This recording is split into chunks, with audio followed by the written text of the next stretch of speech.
6,400 ఎకరాల భూమిని మీరు ఫార్మా కోసం ఇచ్చారు, బదిలీ చేశారు, రికార్డు ఉన్నాయి టీజేఐసి నుంచి. మీరు అమ్మినప్పుడు తప్పుగా ఒకటి. రెండవది కానాంబెట్ మోకిల తర్వాత మీ అదే కోకాపేట దగ్గర ఆ భూములన్నీ మీరు అమ్మారు, ప్లాట్ చేసి మరి తుణుకలు ఆ తుణుక ఈ చాలా మంచి ప్రశ్న, చాలా మంచి ప్రశ్న. అర్థమైంది ప్రశ్న, అర్థం. చాలా మంచి ప్రశ్న మీరు అడిగింది, తొందరపడదు. చాలా మంచి ప్రశ్న. ఎందుకంటే మేము కూడా భూములు అమ్మినాం.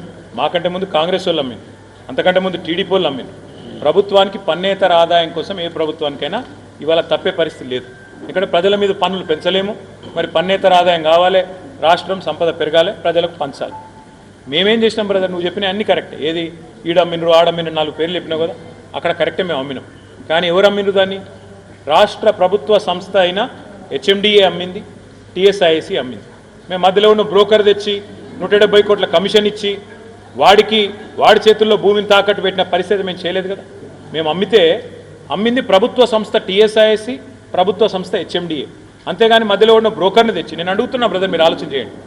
10,000 కోట్ల రుణానికి 170 కోట్ల కమిషన్ ఇస్తారా ఎవడన్నా ప్రపంచంలో బ్రోకర్కు? అంటే 1.7%, బ్రోకరేజ్ 1.7%. నేను ఇంకొకటి అడుగుతున్నా. ఇప్పుడు భూమి మీద అనుకోండి, ఉదాహరణ మీదే భూమి అనుకోండి. మీదే భూమి అయితే భాస్కర్ గారు, మీరు దొంగసాటున అర్ధరాత్రి జేసీబీలు పెట్టుకొచ్చి సాఫ్ చేసే ప్రయత్నం చేస్తారా? నెంబర్ 1. పోనీ మీదే భూమి అనుకో, సీదా అమ్ముకోవచ్చు కదా ఆవిడ నాపిండా నీ భూమి అయితే. మరి దాన్ని మళ్ళీ తాకట్టు పెట్టే కర్మ ఎందుకు వచ్చింది? ఇదంతా ఎందుకు జరిగింది అంటే వీళ్ళకు పూర్తిగా తెలుసు ఆ భూమి అటవీ భూమిగా గుర్తించబడుతుందని తెలుసు. కానీ ఆ భూమి మీద పైసలు ఎట్లైనా తీసుకురావాలి, ఆ భూమిని ఎట్లైనా లిటిగేషన్ ఇరికియాలని చెప్పి ఒక బ్రోకర్, బాంబే బ్రోకర్ను ఒక బీజేపీ ఎంపీ తీసుకొస్తే ఆ బీజేపీ ఎంపీ ఈ ముఖ్యమంత్రి ఇద్దరు కలిసి మరి ఆ భూమి కోసం 170 కోట్ల లంచం కమిషన్ రూపంలో ఆ బ్రోకర్కి ఇచ్చి 10,000 కోట్లు తెచ్చుకున్నారు. భూమిని తాకట్టు పెట్టింది బీకన్ అనే సంస్థకు, అకౌంట్ చేసింది ఐసిఐసిఐ బ్యాంకులా. నేనేమంటున్నా అంటే మేము భూములు అమ్మినామంటే మేము అమ్మింది టీఎస్ఐఎస్సి ద్వారా, మాకు బ్రోకర్లను పెట్టలే, ఎవరికి కమిషన్ ఇయ్యలే, ప్రజల పైసలు. తప్పు ఎంపీ గారు ఎవరో నేను చెప్తా, ఎప్పుడు చెప్తా అంటే ఆ ఎంపీకి కొంత సాయం చేస్తాను రేవంత్ రెడ్డి చెప్పిండు.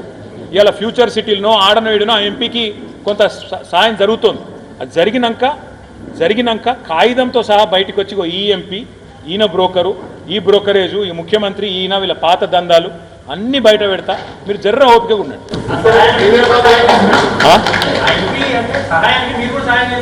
ఎట్లా అంటే దొంగ దొరకాలి కదా, మీ దొంగతనం కానీ ఏం చెప్తున్నాను. దొంగతనం అయినాక రెడ్ హ్యాండెడ్గా పట్టుకోవాలి కదా, సగంలో పట్టుకుంటే బాగుండదు కదా. మరి అట్లాంటప్పుడు ఎంక్వైరీకి భయం ఎందుకు? ఆర్బీఐ ఎంక్వైరీ కదా నేను అడిగేది కూడా. ఆర్బీఐ నిబంధనల ప్రకారం అన్నీ చేస్తే నేను అడుగుతున్నా, మీరు చెప్పండి నాకు ఒక్కటే మాట. స్థలం నీదైతే డైరెక్ట్గా అమ్మొచ్చు కదా, తాకట్టు ఎందుకు పెట్టినావు? మళ్ళీ అటంక వేలం ఎందుకు అంటున్నావు? మరి అసెంబ్లీలో ఒకటి చెప్తావు, బయట ఒకటి చెప్తావు.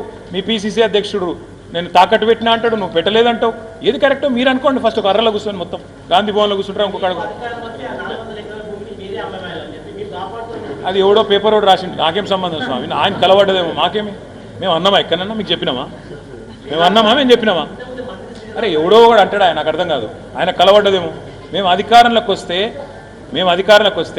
వీళ్ళలాగా చిల్లర పనులు అయితే చేయకపోతుంది. మీకు ఒకటి గుర్తు చేస్తా బ్రదర్, కేబీఆర్ పార్కు చుట్టూ ఆనాడు మున్సిపల్ మంత్రిగా 6 ఫ్లైఓవర్లకు టెండర్ కూడా నేను పూర్తి చేసిన 1,500 కోట్లతో. ప్రజలు ఎప్పుడైతే చెట్లు కొట్టొద్దు ఇక్కడ నా ఆందోళన మొదలుపెట్టినరో కేసీఆర్ గారు నాకు చెప్పిన ఒకటే ఆదేశం ఇచ్చింది, అందరూ బాధపడుతున్నారు 700 చెట్లు పోతాయని, క్యాన్సిల్ చేయండి, చేయకండి అని చెప్పిండు. మేము వెనుక పోయినాం. అది మా సంస్కృతి, మాకు ఆ ప్రజాస్వామిక స్ఫూర్తి ఉంది. ఆడ 400 ఎకరాల చెట్లు కొడుతున్నావు, మొత్తం జింకలు చేస్తున్నాయి, జంతువులన్నీ మాయమవుతున్నాయి, అమ్మకరా నాయన అని చెప్పి మేం కాదు కదా మొదలుపెట్టింది.